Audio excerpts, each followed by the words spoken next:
Then let's talk more about financial advisory services in general, and this is a viable career. My sense is that this is an arena that has a tremendous amount of space, because you've got, again, so many people that want this type of service, and I think relative to the number of people that want this type of service, I still don't think we have that many providers. And so, to our 20, 21, 22-year-old students that are thinking about careers, let's talk about that. What are your views on this is a field to get into? Yeah, it's really interesting looking at it from somebody just coming out of college, because if you're thinking long term about it, number one, you're right. It's something everybody needs. And if you want to get into kind of the optimal way to do it on the front end, like get with a firm that is fiduciary and getting paid based off of a fee, that is smooth sailing. Because I think also in the industry, you're seeing a lot of kind of the founders, or maybe some people who were here in the early 2000s or so on and so forth, maybe retiring, and they've still got clients. And so you either need teams within the firm, or you need people to come in and take care of the clients afterwards, whether it's just you taking over the book or the clients getting divvied up. With the clients, it's not just one person. A lot of times it can be a family, a lineage. Mhm. So not only is there a need for it, especially in Knoxville, but there's also a long timeline of opportunity in the future as well. So you're spot on in that. It's a great field. It's growing for sure. A lot of opportunity out there. So how much you talk about kind of your desire to help people. How much of your time is one-on-one interface type stuff, and how much of it is your head in a computer or reading, or what does your day look like?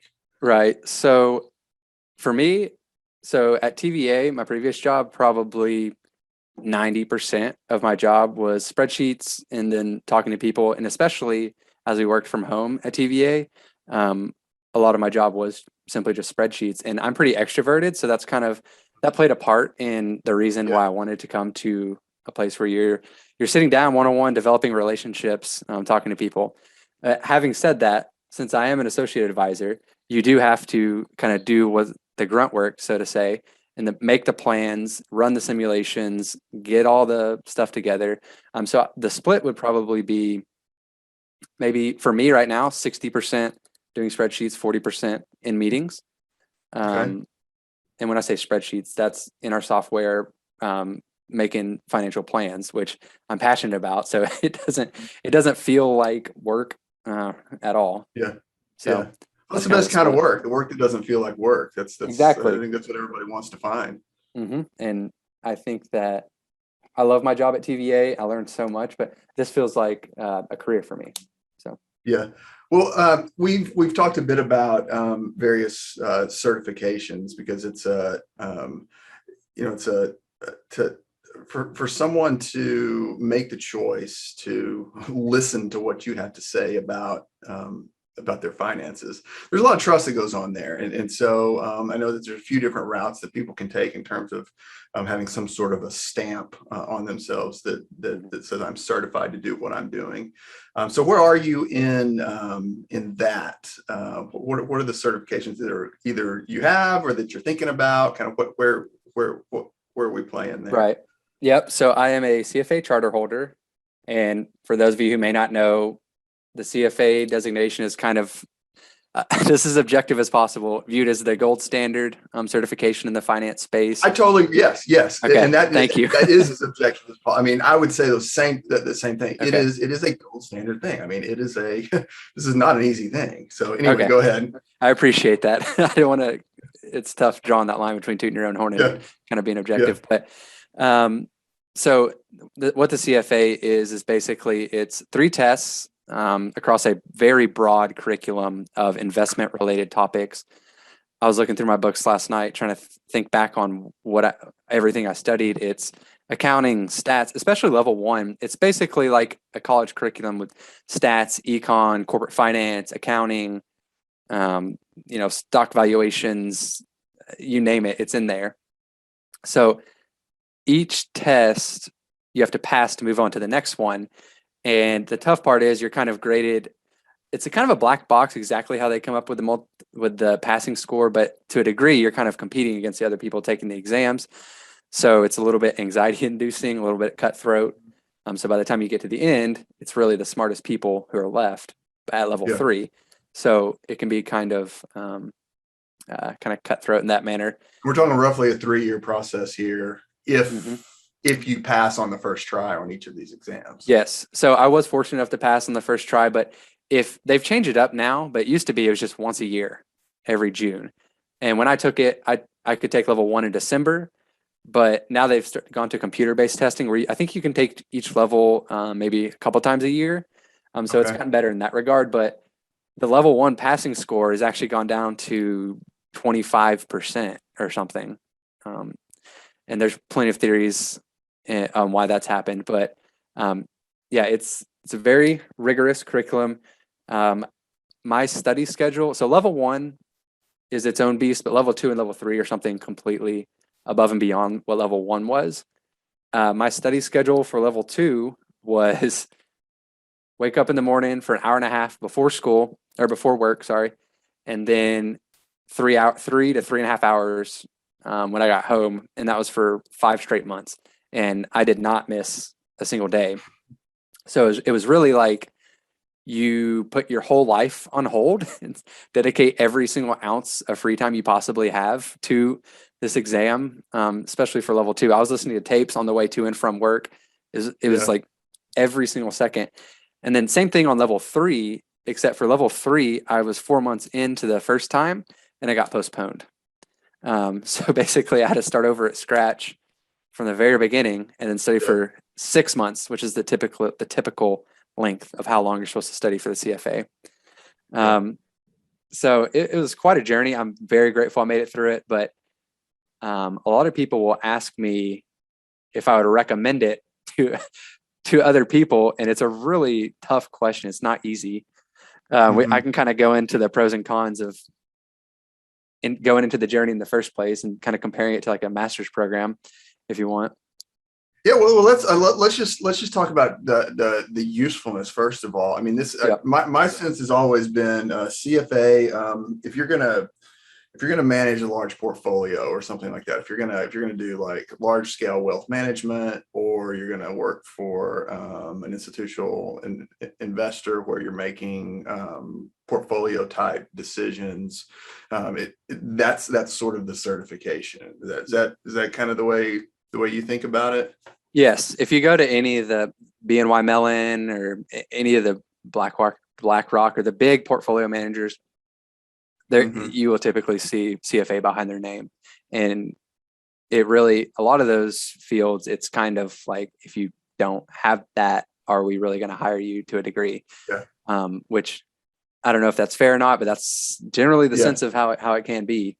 It's funny, ever since I've gotten it, people kind of look at you and expect you to say something smart, or it's like, I liken it to like if you were at lunch with a comedian, you would expect them to say something funny. People in meetings will kind of be like, "You have your CFA, right? Like, say something smart." So I appreciate the respect that it brings.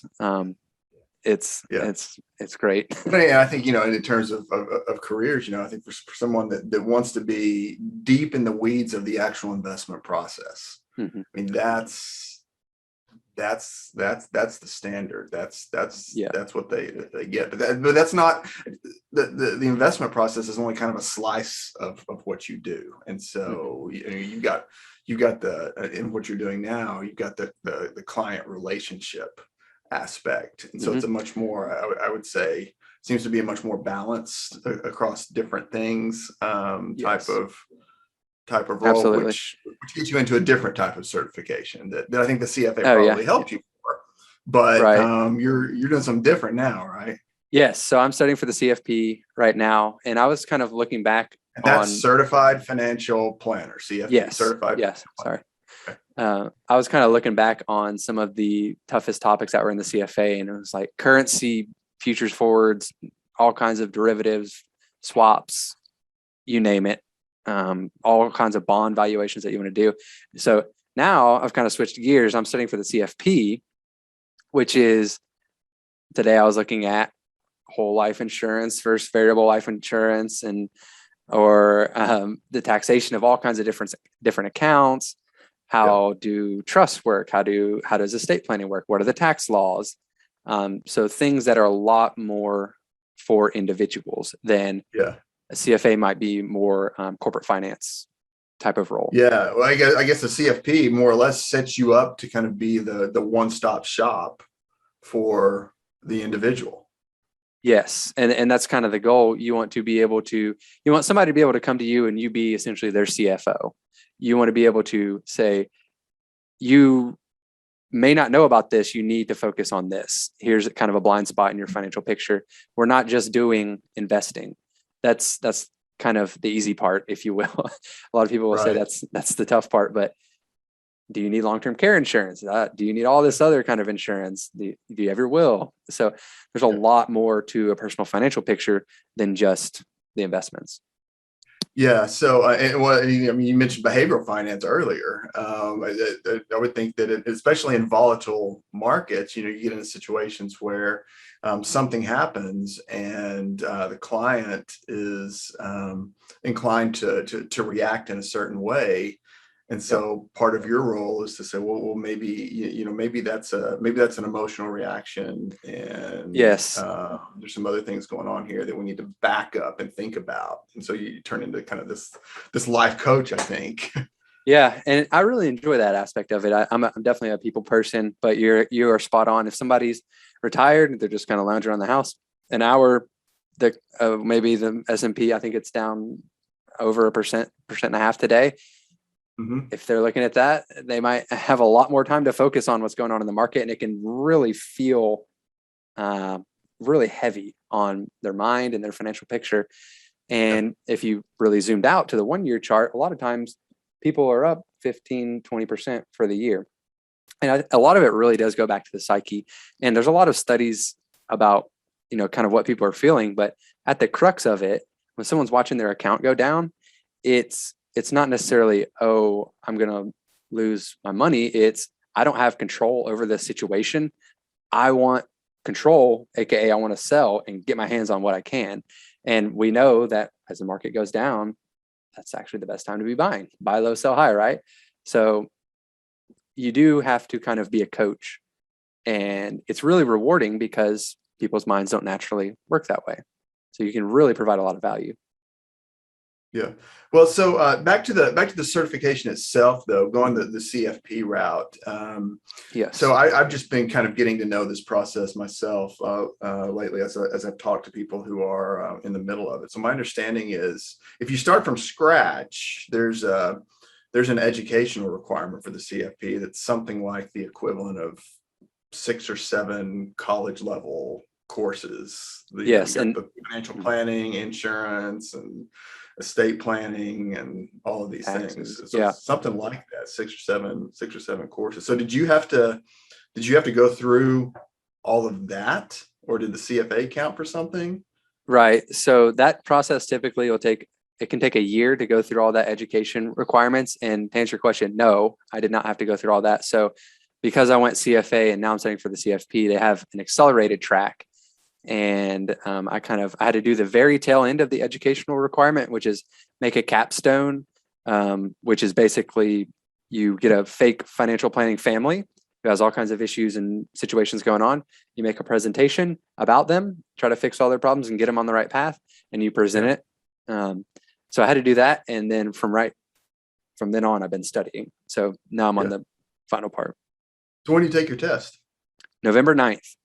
So November it's 9th. coming up. Is that like an all day? Is it an all day thing? Yes, it's about 6 hours, I think. I'll go to a testing center and take it. And I've actually got a live review course in Cincinnati coming up on October 7th. So that's what I'm focusing on now. I was joking with my wife, one day I'll be able to enjoy adulthood without studying. It's No, I graduated in 2018. I got my CFA results back in February. So from Yeah. really December 2020 to July of this year, I got a taste of what normal life is like. And now I'm back on the study grind. So hopefully I'll be done Yeah. studying at some point. Yeah. Yeah. Well, I mean, I think some of it, I'm a lifelong learner. I know you're a lifelong learner. I think there's an element of that you're always going to find some things to learn. But I think having a test date with someone breathing down your neck on that is it's gonna be nice to have that out of your way. Yes, you're spot on with that. And I really was kind of looking for the next thing. It's funny you say that. I was looking at grad schools, Mhm. trying to figure out, what I was going to do long term, and CFP really, I wanted to study it, and it wasn't going to take 2 more years of my life of high pressure situations. So it fit Yeah. perfectly. Mhm. Yeah. Well, Sam, I'm really happy for you. I'm happy that you found a fit. I'm happy for your colleagues at Rather and Kittrell who have found you. I think you're gonna be a great asset to the firm. And thanks so much for your time today. And I know that many of my students that see this may end up looking you up and reaching out to you to chat someday, because I think you've done a great job carving your way. Thanks, I appreciate it. And any student who wants to reach out to me, I'm always available. So find me on Yeah. LinkedIn or whatever, and I will be more than happy to talk to anybody. So